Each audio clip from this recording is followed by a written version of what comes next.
54 milliards de dollars, c'est la somme que les diasporas africaines ont envoyée vers leur pays d'origine en 2023.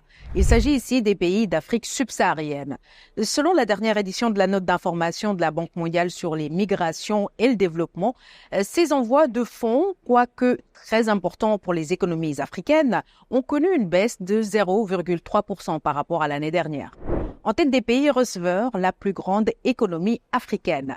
Les diasporas venant du Nigeria ont envoyé un montant de 19,5 milliards de dollars en 2023, ce qui représente 36,1% des totales des envois de fonds vers la région. Le Nigeria est suivi du Ghana, 4,6 milliards de dollars, le Kenya, 4,2 milliards, le Zimbabwe 3,1 milliards, le Sénégal 2,9 milliards, la RDC 1,4 milliard, l'Ouganda 1,3 milliard, le Mali 1,2 milliard et pour finir, le Soudan et l'Afrique du Sud chacun 1 milliard. La Gambie, le Lesotho, les Comores, le Libéria et Cabo Verde sont parmi les pays les plus dépendants des envois de fonds des expatriés africains.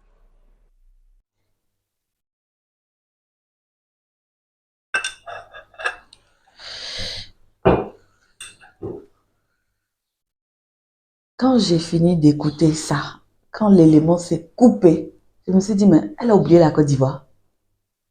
Pourquoi on n'a pas cité le nom de la Côte d'Ivoire dans cet élément-là?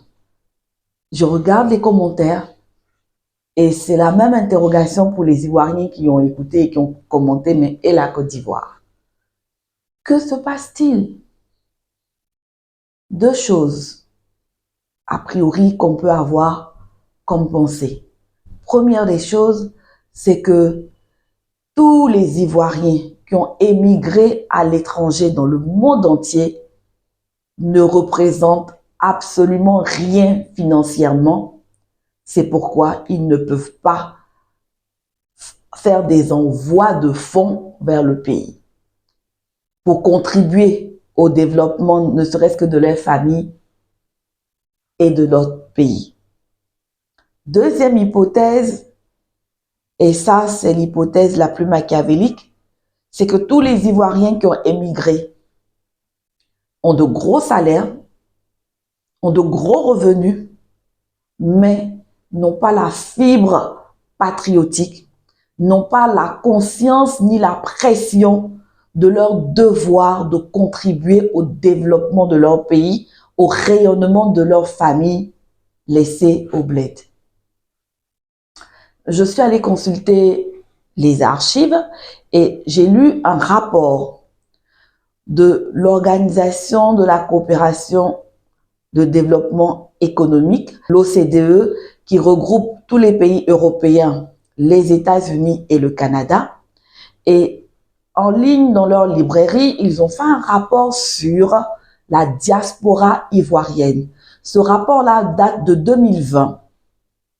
Déjà en 2020, ce rapport de l'OCDE nous dit qu'il y a plus d'1 million d'Ivoiriens qui ont émigré dans les pays du monde entier. C'est beaucoup. 1 million, plus d'1 million.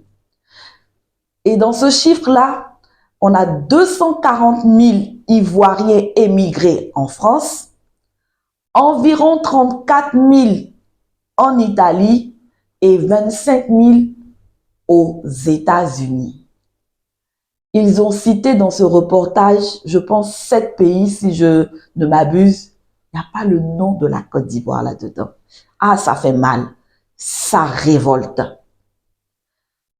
Dans le rapport de l'OCDE sur l'émigration, on nous dit, sur la migration, pardon, on nous dit en classement, en nombre d'Africains qui ont émigré dans les pays du monde entier.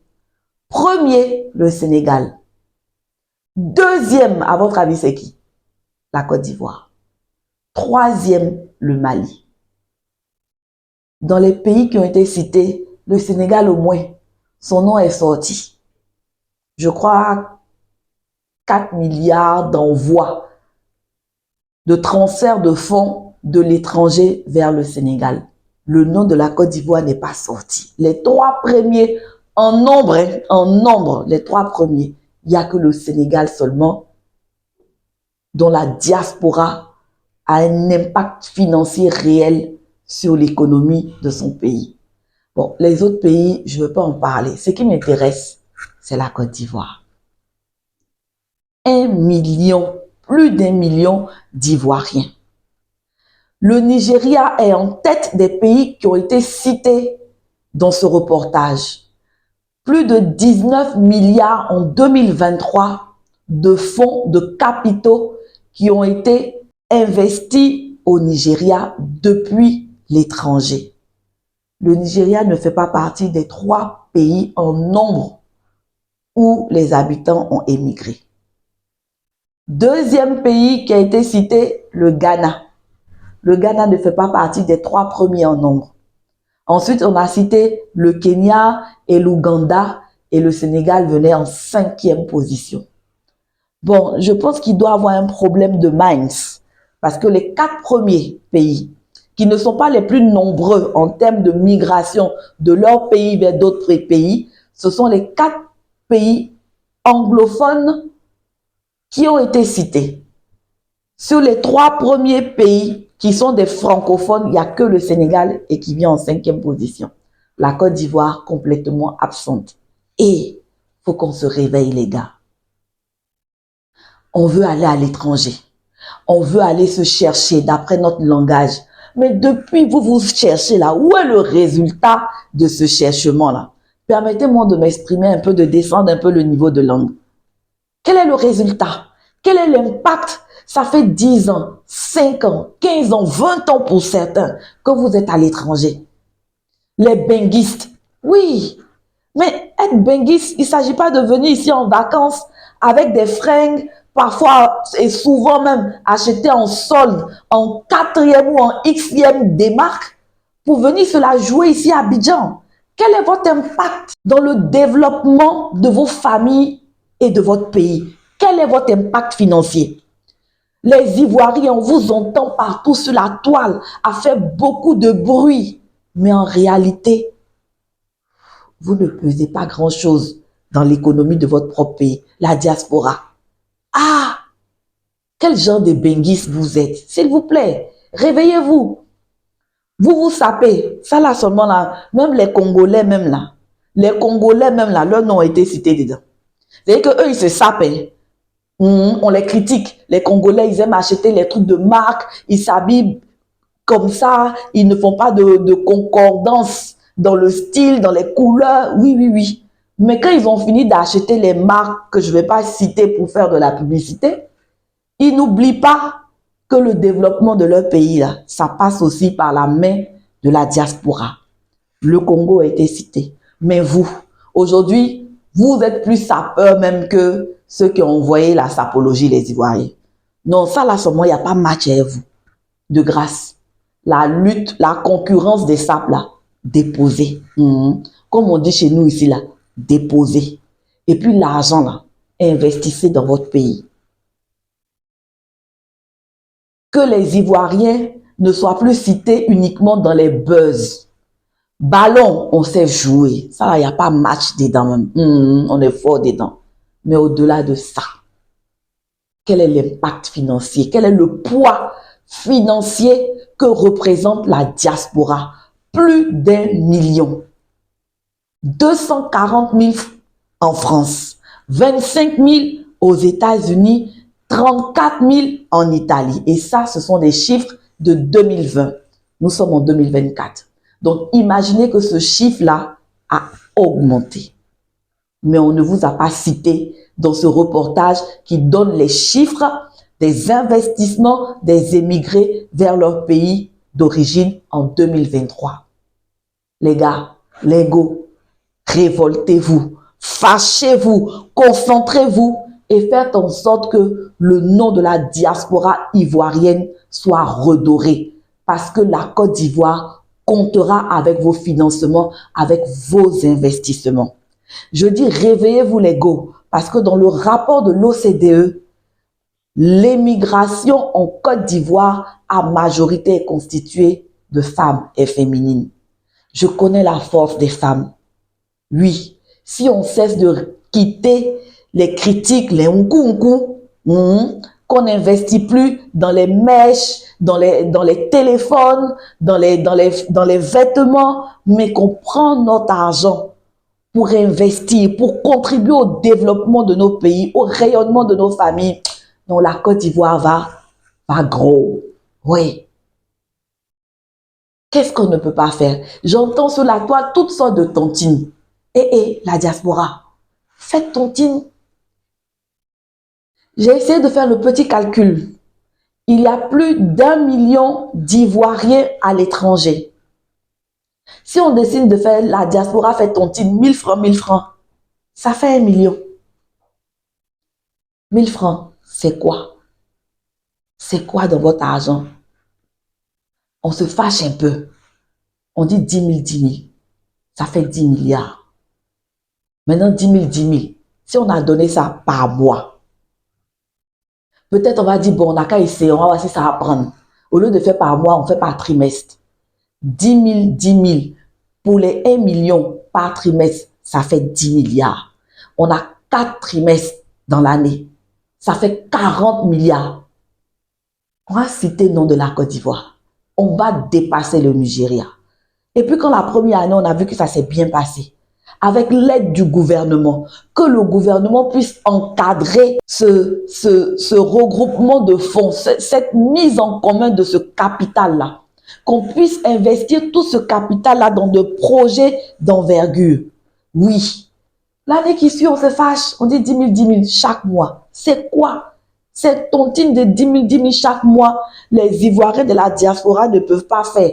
Enlever 10 000 francs dans tes 100 euros. Enlever 10 000 francs dans tes 100 dollars.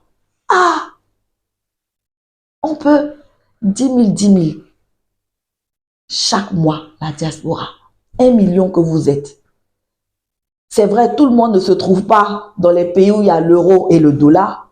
Mais même si tu es à côté, 10 000 dans tes francs CFA que tu touches chaque fin du mois, c'est quoi? Pour envoyer au pays, pour constituer un fonds d'investissement de la diaspora. Le pays va sentir qu'il a des enfants à l'étranger. Ça peut construire école, ça peut construire cité, ça peut donner du travail, ça peut construire des usines. Ah, les frères, les sœurs, si vous vous êtes sacrifiés pour aller souffrir à l'étranger, vraiment, investissez, que votre sacrifice-là ne soit pas inutile. On se plaint tous les jours. Les enfants, les jeunes vont en bateau. Ils risquent leur vie dans des conditions inimaginables pour aller à l'étranger. On voit à la télé tous les jours, ça fait honte. Nos parents, on les chasse. Ils sont morts en Méditerranée. On les chasse, ils sont dans les camps. C'est vilain à voir dans les rues. Mais si vous, la diaspora, vous prenez conscience du pouvoir financier que vous êtes capable de générer, on n'aura plus ça. On n'aura plus de morts d'Africains dans la Méditerranée. En tout cas, s'il y en a, on n'aura plus d'Ivoiriens là-dedans. Parce que vous aurez pris conscience de votre force, de votre pouvoir. Et vous allez surtout prendre conscience que vous devez vous mettre ensemble. 1 million en 2020. Donc, je suis sûre qu'en 2024, le nombre d'émigrés ivoiriens a augmenté. Acceptons de nous mettre ensemble. Les divisions, je suis du là, je suis du nord, je suis du sud, je suis de l'ouest, je suis de centre. On n'a qu'à laisser ces divisions qui nous envoient pas loin là. C'est inutile. Je suis de tel parti, parti X, parti B, parti Y, parti Z, parti W. C'est pas important. Ce qui est important, c'est que quel que soit notre patronyme, quelle que soit notre appartenance politique, nous avons un vecteur commun. Nous sommes Ivoiriens. Nous n'avons qu'un seul pays, la Côte d'Ivoire. Et nous sommes tellement mélangés entre nous. Tu vas pas rentrer dans une famille du Sud où tu vas pas trouver parents du Nord, parents de l'Ouest, parents du Centre et vice versa. Donc arrêtons les débats qui ne nous font pas avancer. Soyons solidaires, apprenons à nous faire confiance et à mettre ensemble nos capitaux pour participer au développement de notre pays. Oui. J'invite les gouvernements à pouvoir s'impliquer davantage, à créer un climat de confiance. Parce qu'il y a une chose aussi, il y a une réalité qu'on ne doit pas occulter, c'est que bien souvent, certains ont eu de mauvaises expériences. Ils ont travaillé dur, ils ont envoyé de l'argent aux membres de leur famille, à leurs amis, pour pouvoir investir, acheter des terrains, construire une maison, ouvrir, monter même un business. Et les gens ont détourné cet argent-là.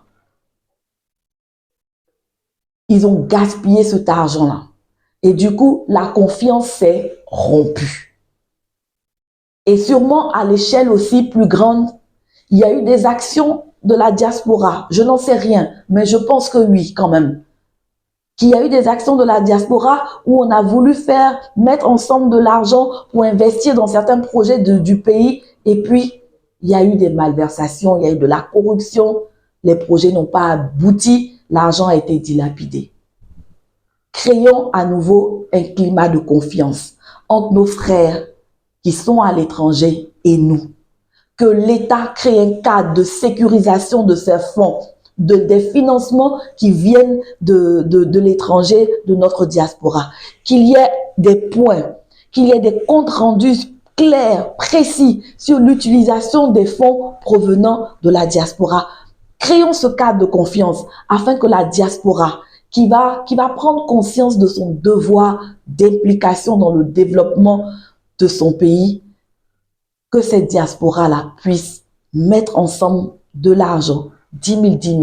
C'est un exemple. Moi, je suis pas une économiste, je n'en sais vraiment rien, mais de ma petite intelligence, en tant que mère de famille, en tant que salarié qui gère ses finances, qui gère ses entreprises, je me dis quand même que mettre 10 000 francs tous les mois, avec 1 million d'émigrés ivoiriens, ça constitue un capital plus que sérieux pour pouvoir ériger des projets de développement concrets pour le développement de notre pays et pour l'épanouissement des populations que nous sommes.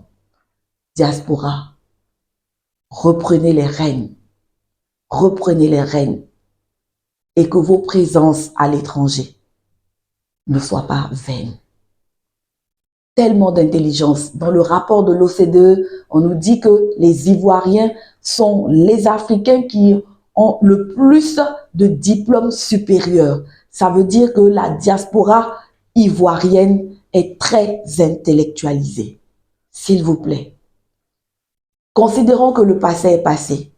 Il y a eu de mauvaises expériences, mais prenons ensemble, locaux et diaspora, l'engagement de créer un cadre nouveau de confiance, de sécurité, afin que les investissements puissent venir et que l'argent investi soit réellement attribué au projet pour lequel ces levées de fonds ont été instituées. Que Dieu vous bénisse, diaspora, et que Dieu bénisse la Côte d'Ivoire.